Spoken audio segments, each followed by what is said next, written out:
Grade 12 learners, welcome to today's history lesson. My name is Dimpon Tlabati. This lesson is brought to you by the Northern Cape Department of Education in collaboration with Pagama Research and Development. Now, historians, the focus of today's lesson is on civil society protest from 1950 to the 1970s. And the subtopic, learners, is civil rights movement. So this is a revision, learners. In the previous lesson, we were still focusing on civil rights movement, but that was part 1. Now, this lesson is part 2. Now, I need you to understand this, learners, to say this topic is assessed under section A, which will be your source-based questions. So in this case, this topic will be covered under question 3 of section A in paper 1. Now, remember in the previous lesson, we focused on 3 non-violent protests that civil rights movement activists were involved in.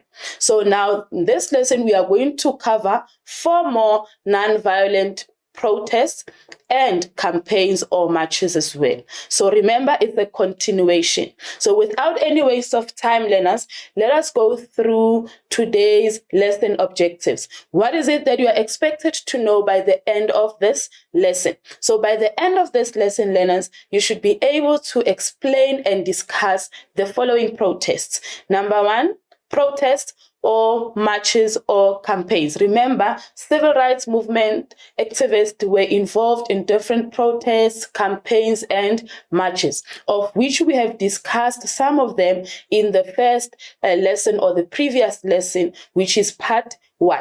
So now by the end of this lesson, learners, you should be able to explain different forms of campaigns, marches, and protests that civil rights activists were involved in, which is a continuation of what we have discussed in the previous lesson. So today we will be focusing on the March to Lincoln Memorial, which is also known as the Washington March.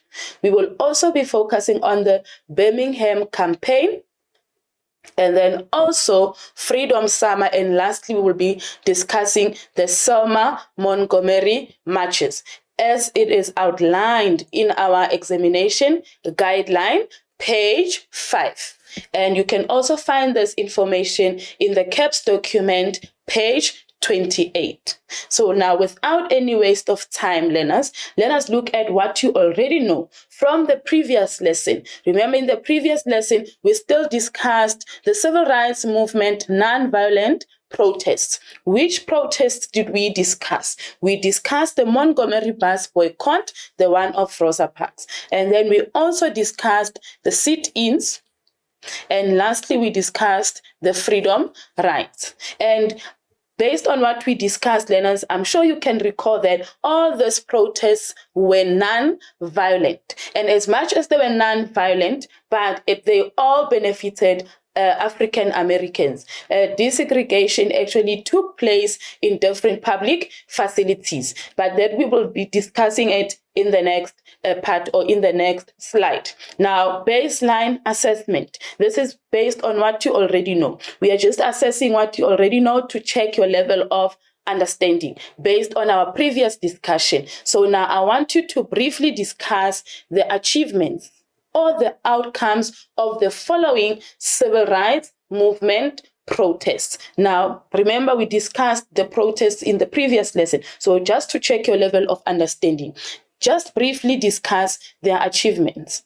Now, which protests should you discuss in this case? The ones that we discussed in the previous lesson, of course, which is the Montgomery bus boycott, sit-in, and the freedom rights. So you just have 5 minutes to briefly discuss the achievements of these 3 protests. 5 minutes.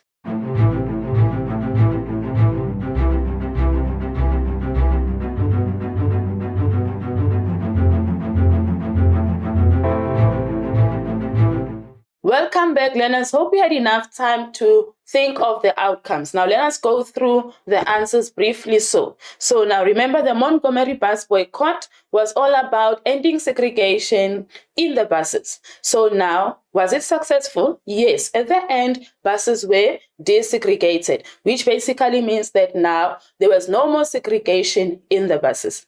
Now, sit-ins as well, they were successful. Remember, the aim was to desegregate the lunch counters, whereby now remember, African Americans were not allowed to occupy the whites-only lunch counters. They were only allowed to buy takeaways. They were not allowed to enjoy any meal of their choice in any restaurant of their choice. But now, after this form of protest known as the sit-in, lunch counters were desegregated, which basically means that now they could now enjoy their meal in any restaurant of their choice. And then lastly, we also discussed the freedom rides. Remember, freedom rides. And then those who were involved in this protest are known as freedom riders. So please bear in mind, you should not call this form of a protest freedom riders. It is known as freedom rides, and those who were involved are known as freedom riders. Now, the aim was to desegregate interstate buses. Remember, when we talk about interstate buses, we are referring to those buses that were traveling from one state to another. So the aim was to desegregate those buses together with their facilities. Was this protest or campaign a success?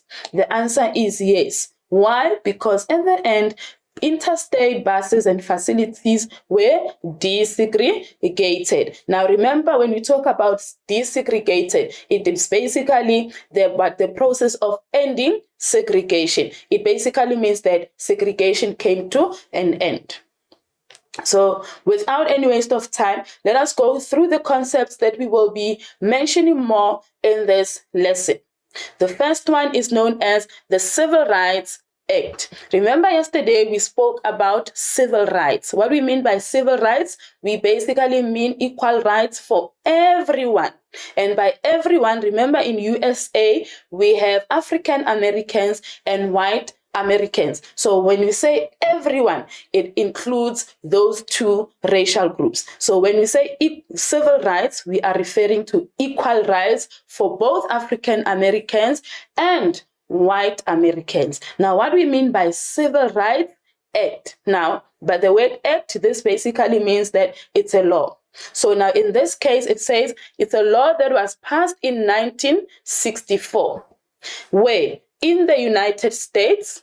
And what was this law all about? What did it say? It made it illegal for people to be treated unfairly because of their race, skin color, religion, gender, or where they come from, which is their origin. So basically, the Civil Rights Act made it illegal for any person of any racial group to be discriminated or to be treated unfairly. It was actually stating that everybody should be treated equally and everybody's rights should be respected. So I want you to take note of this, to say it is an act or a law that made it illegal for any person of any racial group to be treated equally. But not only racial group, but it also talks about the gender as well. It also talks about the religion and the origin. So it basically said everybody should be treated equally, regardless of who they are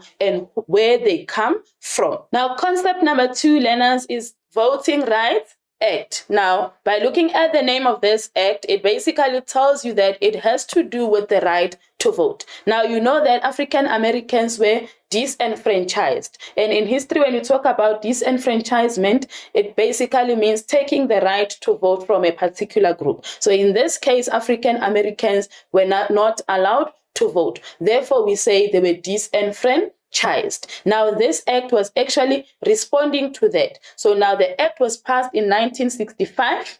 It gave all Americans. Now, when you say all Americans, it refers to both African Americans and white Americans. So now it says all Americans the right to to vote. So these are the two concepts that we will be discussing or mentioning a lot in this lesson. So now I want us to continue from where we ended in the previous lesson. Now I want you to look at the picture that is shown or displayed here and identify the type of campaign. Remember, why are we saying non-violent campaign? It's because all the campaigns, all the protests and marches that civil rights activists were involved in were non-violent. Why? It's because they were influenced by Martin Luther King Jr., who believed in the philosophy of non-violence and passive resistance. So Martin Luther King Jr. was actually saying people or Americans can fight for their rights, can fight for equal rights, but they should not use any violence. Hence non-violent campaign. So now identify and discuss the campaign shown in the photograph below. So you have just 2 minutes to think of the campaign that is being shown here. Now, I hope you had enough time, learners, to think of the answer. So the answer is the Birmingham campaign. Now, Birmingham is one of the states in USA. Now, it says Birmingham, Alabama was a stronghold of the Triple K, which is the Ku Klux Klan, which is one of the racist groups in USA. And it says it was a racist state in the South. Now, in April 1963, which is when this campaign actually happened or took place, Martin Luther King Jr. and the SCLC staged a protest against local businesses or local white businesses.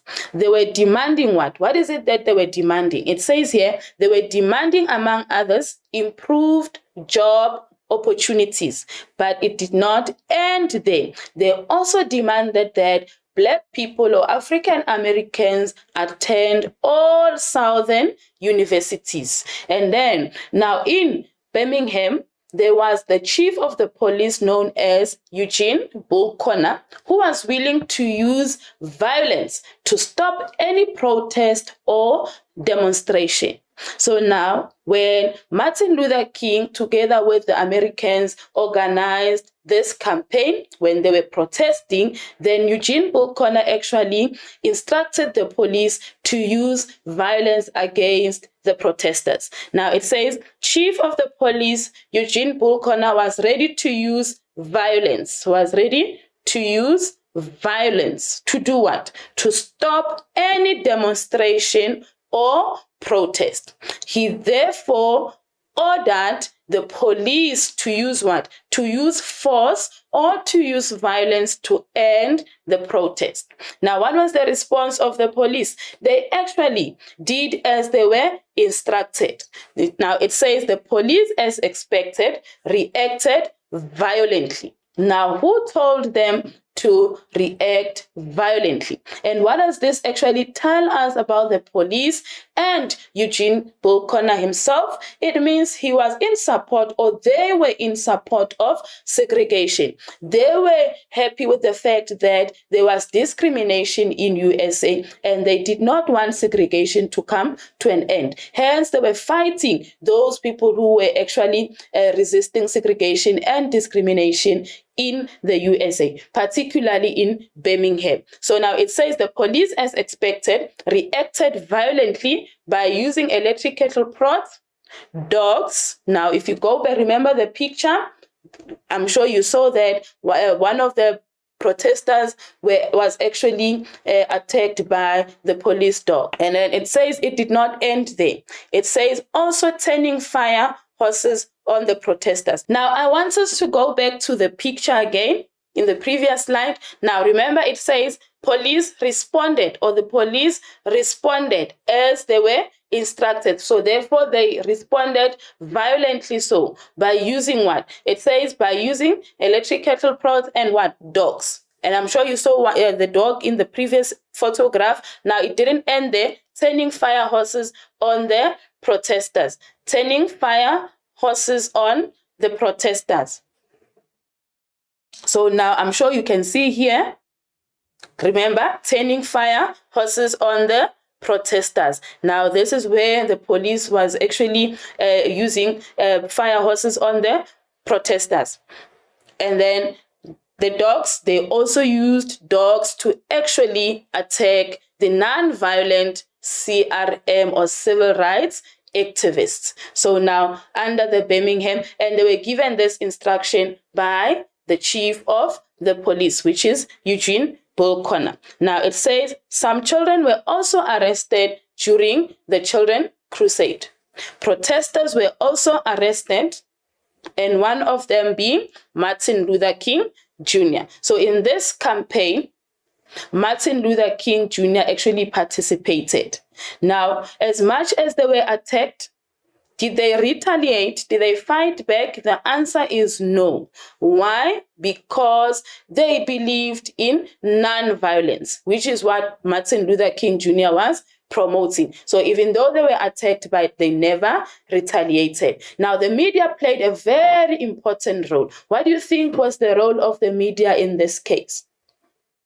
Come, learners, what do you think was the main role that was played by the media in this case?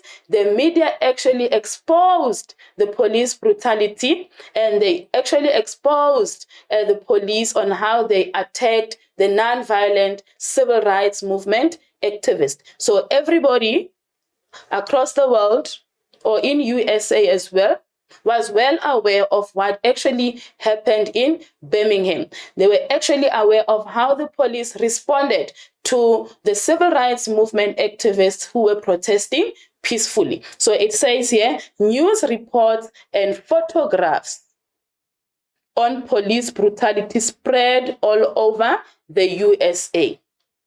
Now, who actually spread this police brutality? Who actually made sure that everybody in USA becomes aware? Journalists. The media played a very important role. Now it says here, Birmingham businessmen decided to support desegregation, and officials agreed to desegregate public facilities. Which public facilities? Public facilities such as lunch counters, restrooms, and drinking fountains. Now, it did not end there, learners. Kennedy, the president of USA at that time, intervened by doing what? By ordering the governor of Alabama, or instructing the governor of Alabama to release the protesters. Remember, some of the protesters were arrested, including children as well. And also, he said he must also end what? Segregation in the state. Which state are we referring to? We are referring to Alabama, or Birmingham, Alabama. So now in this case, that was this campaign a success? The answer is yes. Now, why do we say it was a success? Media coverage made sure that police, or the police together with the chief of the police, were exposed so that everybody around the world is aware of the police brutality on civil rights movement activists. And at the same time, President Kennedy also intervened, responded by making sure that he ended segregation. How did he do that? He actually instructed the governor of Alabama to release the protesters and end segregation in the state. So therefore, even though this campaign was nonviolent, even though the protesters were nonviolent, but at the end, they actually got what they wanted, which is ending segregation in Birmingham, Alabama. So therefore, this protest was a success. Now, moving on to the next one, which is a nonviolent march. Now, again, looking at the picture, or both pictures rather, which form of non-violent march is being shown in this protest? Remember, we'll keep on saying non-violent because all of them were non-violent as they were influenced by Martin Luther King Jr. So which protest, or rather, which march is being shown in these two pictures? You have 2 minutes to think of the march, just 2 minutes.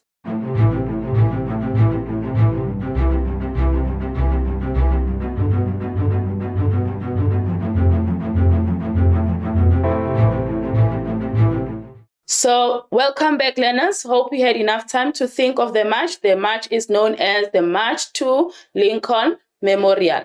Now it says Martin Luther King Jr. again. It means he was involved in this march again. Martin Luther King Jr. and other CRM leaders were of the view that the time had come to pressure the federal government for what? For change. Which change are we referring to here? Ending segregation. They wanted segregation to come to an end. They also wanted people of all racial groups to be treated equally, which means they wanted discrimination to also come to an end. And now it says there, Philip Randolph, a civil rights leader, suggested holding a march in the U.S. Capitol. Randolph, Martin Luther King Jr., and other 4 civil rights leaders became the Big Six, who mobilized for and organized the march to the Lincoln Memorial. Now, why to the Lincoln Memorial? Remember in the previous slide, I indicated to you that African Americans arrived in USA as slaves. Now, when slavery was abolished, their rights were still not recognized.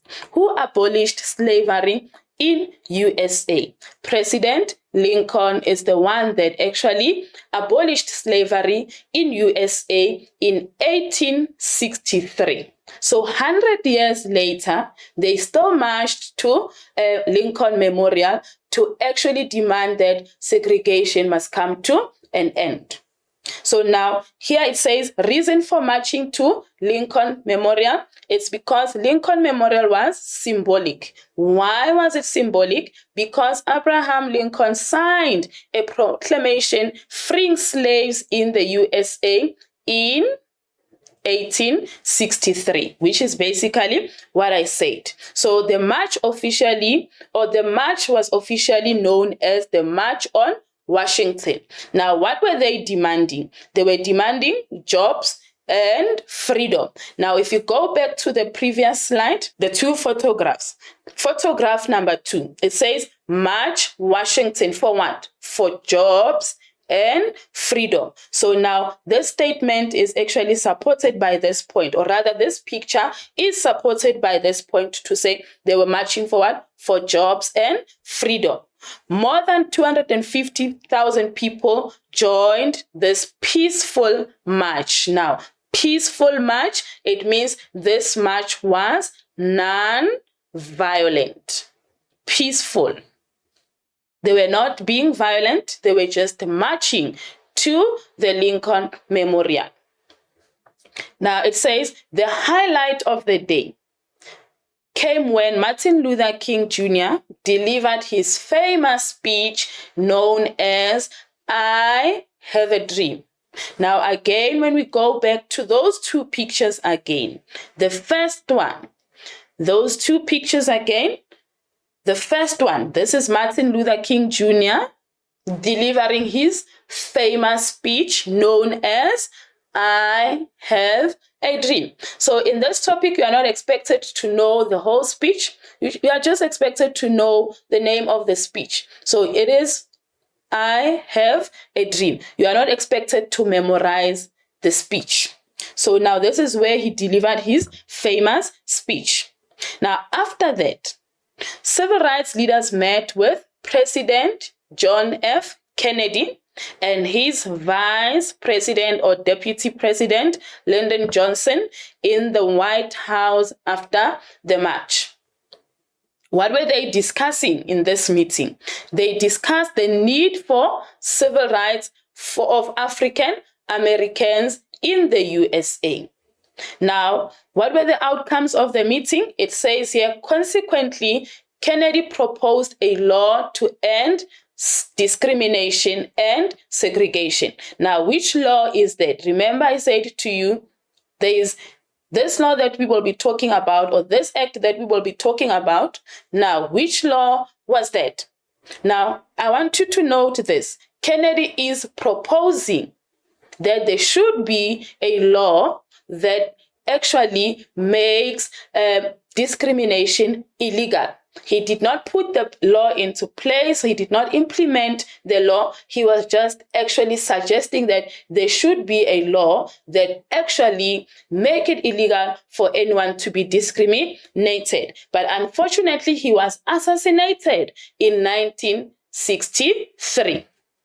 Now, it says in the next point, the new president. Why? The new president, remember, he was no more. He had passed on. He was assassinated. Now, the new president, Lyndon Johnson, signed the Civil Rights Act, which was passed on 2 July 1964. So in this case, Kennedy is suggesting, but unfortunately he was assassinated. So now the new president actually made sure that that law is passed. And the law is known as the what? The Civil Rights Act, which is an act or a law that actually made it illegal for any person of any racial group, religion, gender to be discriminated. So it says the act outlawed segregation and discrimination in the workplaces and education facilities, amongst others.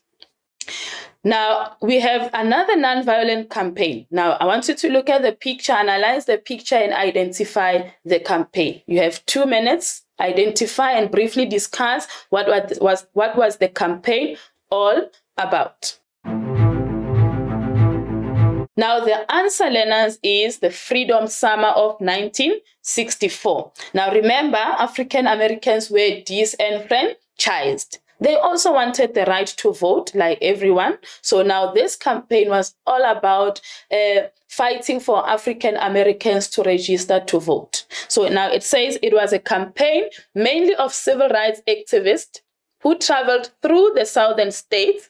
Why did they travel through the southern states? They were encouraging African Americans to register as voters, but not only to register as voters, but to also open freedom schools. Now, what were the freedom schools all about? What was the main reason for freedom schools? We will actually discuss that as we proceed. Now, it says the campaign focused on Mississippi, which is one of the states. Mississippi, which was regarded as the most racist state in the South. The Freedom Summer activists established 30 freedom schools. Now, what were the schools all about? What was the main reason? It says they established 30 freedom schools in towns through Mississippi to address inequalities in Mississippi's educational system. So the freedom schools taught basic literacy, Black history, and also emphasized Black pride and Black achievement. So now this campaign was not only about encouraging African Americans to register as voters, but it was also about empowering African Americans. So in this case, to empower them, they also established what we call freedom schools. As a result of this campaign, 60,000 new African Americans voters were registered. Remember, they were disenfranchised. So this was their first step of trying to fight against the disenfranchisement. This was their first step of also demanding their right to do what? To vote. Now, was this campaign a success? It was a success because 30 freedom schools were established to empower African Americans. It did not end there. It says 60,000 new American voters were registered. So as much as it was non-violent, but what was the response of white segregationists? What was the response of segregationists to this campaign? Did they respond positively? Now let's see. It says there was a violent reaction to the Freedom Summer campaign. Who reacted violently? Segregationists. Now remember, yesterday I said to you, when we say segregationists, we are referring to those who were in support of segregation. So particularly, but remember, in this case, not all white Americans were in favor of segregation. So there were those who were willing to assist. Hence, they also became involved in the civil rights movement. Now, there were those who were segregationists, who wanted segregation to continue, who were against the idea of ending segregation. Now, we call them segregationists. So segregationists actually reacted violently. Now, it says Black churches were bombed, Hundreds of Freedom Summer activists were beaten, arrested, and murdered. Now, I want you to take note of this. As much as the reaction was violent, those who were involved in the Freedom Summer campaign never retaliated. Hence, this is known as a non-violent campaign. As much as they endured attacks, being arrested, but they never retaliated. So it says on 4 August 1964, the bodies of 3 volunteers were discovered and were buried separately because Mississippi laws required that African Americans and white Americans, or white Americans rather, to be segregated, even in cemeteries as well. So now, there's 3 civil rights activists who were actually murdered. It was not only African Americans. Now, in this case, it was a combination of African Americans and white Americans. So when they were found, they had to be buried, but they were buried separately because segregation also applied in the cemeteries as well. The murders made headlines all over the USA and led to the national support for civil rights movement. Now, it says the murders made headlines. So now, again, here we see the role of what? The media. So in this case, the media played a very important role by exposing the murder of these 3 civil rights activists. So the media played a very important role. So now, because of the headlines, more people started supporting the civil rights movement. So it means because of the Freedom Summer and what happened in this campaign, now people around the country or across the United States actually became aware of how the civil rights activists who were involved in the Freedom Summer were violently attacked by the segregationists. So therefore, this led to more people joining the movement, which is the civil rights movement.